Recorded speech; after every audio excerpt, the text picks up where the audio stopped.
Kaligayahan. Lahat tayo deserve natin maging maligaya. Gusto nating sumaya, di ba? Wala sigurong tao na ayaw nun. Pero alam mo, hindi lahat tayo ay masaya. Tinitingnan natin ang kaligayahan bilang kahulugan ng ating buhay at layunin ng ating buhay at bilang punto na rin ng ating pag-iral. Aminin na natin, lahat tayo, iisa lang ang ating layunin. Gusto nating sumaya. Sa kabila nito, marami sa atin ang malungkot at marami ang may negatibong kaisipan at negatibong damdamin tulad ng stress at pagkabalisa sa halip na maging masaya. Paano tayo magiging mas masaya araw-araw? Paano tayo mamuhay sa buhay na gusto natin? Paano tayo magiging masaya at masiyahan sa buhay na ibinigay sa atin ng Diyos? Narito ang 10 simpleng paraan upang matuklasan ang mga sekreto sa iyong kaligayahan at mabuhay ng mas masaya. Number 1, mag-focus ka lang sa positibong bagay. Ano ba ang dahilan kung bakit kailangan nating mag-focus sa positibong bagay? May makukuha ba tayo dito?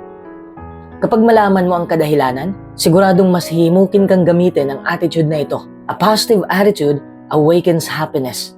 Huwag mo nang hintayin na maging mayaman ka o makamit ang iyong goal sa buhay bago ka maging masaya. Pwede ka pa rin sumaya ngayon.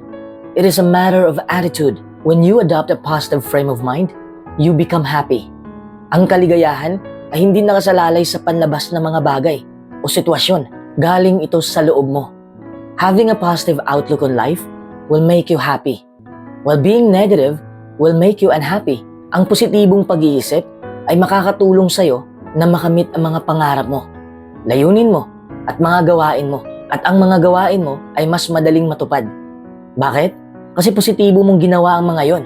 Mas lalong namomotivate tayong gawin ang mga bagay. Motivation is a positive quality and a wonderful trait to have. It pushes you forward, encourages you, and helps you overcome obstacles. Kapag positibo ang pananaw natin, tataas din ang level ng ating self-esteem. Choose to look at yourself in a positive light. See what is positive and good in you. This will automatically increase your self-esteem. Ito paano ka sasaya kung nakapokus ka lang sa kadiliman? Hindi ka sasaya kasi wala kang makikitang kulay doon. Madilim nga, di ba? Kung nag-iisip ka ngayon ng negatibo, bigkasin mo ito. Ang sarap ng araw ko ngayon. Ang swerte ko pa rin sa buhay. Gamitin mo ang phrase na yan o gumawa ka ng mas related sa buhay mo upang ma-remind mo ang iyong sarili na tumuon lang sa mga bagay na ikakasaya mo. Number 2, gawin mo ang gusto mo. Gawin mo lahat ng gusto mo. Basta't wag lang yung ikakapahamak mo. Alam mo naman siguro kung ano mga bagay na yon, di ba? Do what you love and love what you do. That's a catchy tagline. Sobra pa yan sa tagline lang. It's a way of life. And it's our single most important piece of advice to share with the world. Do what you love. That means action. Do what you love, not say what you love. Kung gusto mong magboxing, gawin mo yon. Gusto mong maging singer, gawin mo yon. Lahat ng gusto mong gawin, gawin mo. We are physical creatures. Nakakalimutan na kasi natin ang ating physical dahil digital na ang nasa paligid natin eh. But know this, our bodies were made to move. Love what you do is about pride in one's actions. In other words, living in such a way that when you look back on your actions, you feel satisfaction. That view requires a wide-angle lens. It's about living a fulfilling life, a life with purpose. Kung gusto mo ang ginagawa mo, bawat araw ay magiging isang masayang pakikipagsapalaran. Kung hindi mo gusto ang iyong ginagawa, ang buhay ay parang isang puno ng pangit na gawain. The best way to achieve success is to design a life you love and live it every day. Magsimula ka sa maliit na bagay. Number 3, maging mapagbigay. Bakit tayo pa ang nagbibigay? Tapos tayo pa ang sasaya? May mga tao kasi na magsasabi, paano kung wala akong maibigay? Palagi kang may maibibigay. Bakit? Dahil ang pagbibigay ay hindi lang mga material na bagay. Pwede mong bigyan ng oras ang ibang tao, ng atensyon, ng bulaklak, at iba pa. Never forget that we are social creatures.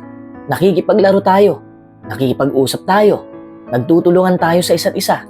Magiging masaya ka lang kung nagbibigay ka sa tao nang hindi napipilitan. Kung nagbigay ka, tapos mabigat naman sa kalooban mo, talagang hindi yan magdudulot ng kaligayahan. Bakit naman tayo magbibigay? Dahil likas na ito sa katauhan natin. Minana natin ang katangian ng Diyos. Ang Diyos ay mapagbigay, kaya dapat tayo ay mapagbigay rin. Number 4, ngumiti ka.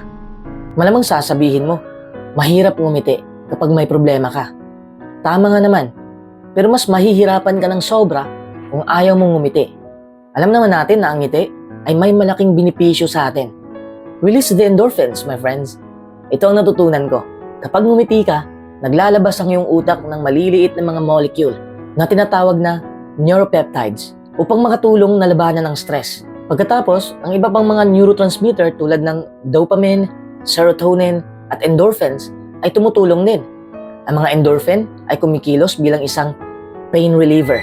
Samantalang ang serotonin naman ay kumikilos bilang isang antidepressant. Smiling really can make people feel happier. Charles Darwin was one of the first people to suggest facial expressions may actually intensify feelings. This theory is commonly known as the feedback loop. A smiling expression feeds our mood and make us feel happier. Bakit ayaw mong ngumiti? Libreng therapy ito. Not only can smiling make you feel happier and more positive, but it can also lead to higher rates of productivity. Number 5, magpasalamat ka palagi. Mahirap magpasalamat kapag wala ka namang nakikitang magandang nangyari sa buhay mo. Di ba? Ganyan talaga ang buhay. Minsan mahihirapan tayo. Kahit nga hindi naman natin inaano ang buhay, sinusubok pa rin tayo. Madalas nating kinakaharap ang mga hamon na hindi natin inaasahan. At ito pang nagdudurog sa atin.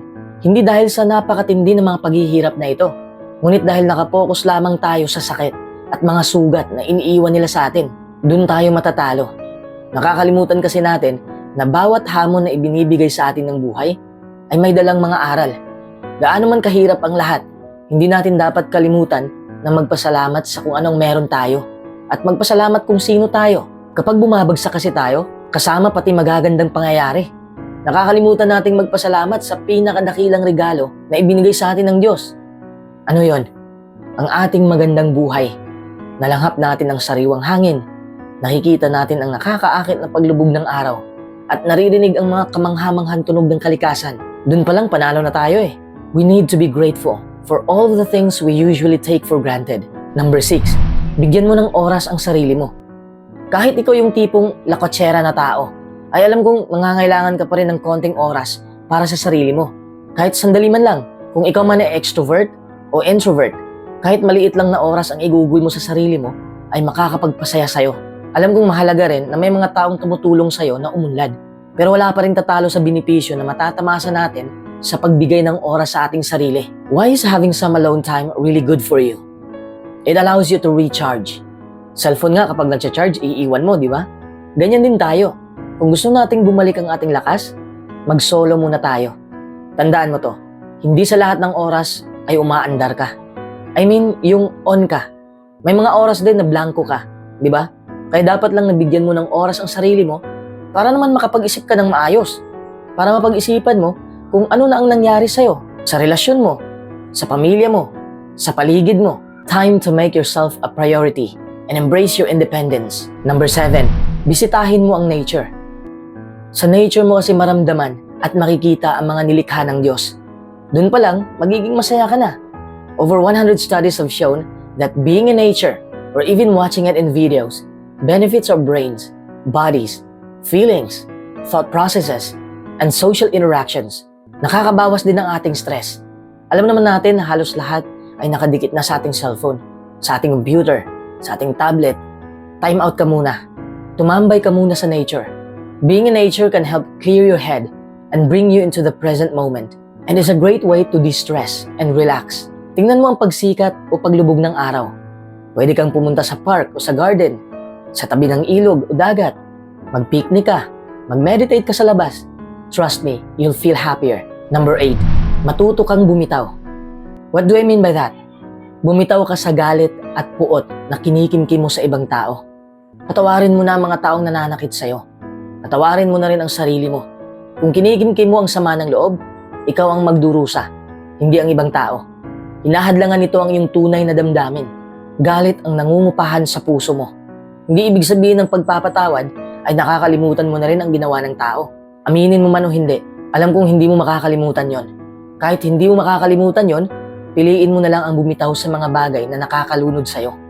Yan ang pagpapatawad. May benepisyo ba tayong makukuha sa pagpapatawad? Meron. Number 1, healthy relationship. Number 2, mabuti na ang ating mental health. Number 3, nakakabawas ng anxiety at stress. Number 4, nakakapagpababa ng blood pressure. Number 5, fewer symptoms of depression. Number 6, a stronger immune systems. Number 7, healthy heart. Number 8, tataas ang self-esteem. Number 9, tanggapin mo ang realidad. Mahirap sumaya kung nag-iilusyon ka lang o palagi kang tumatakas sa realidad.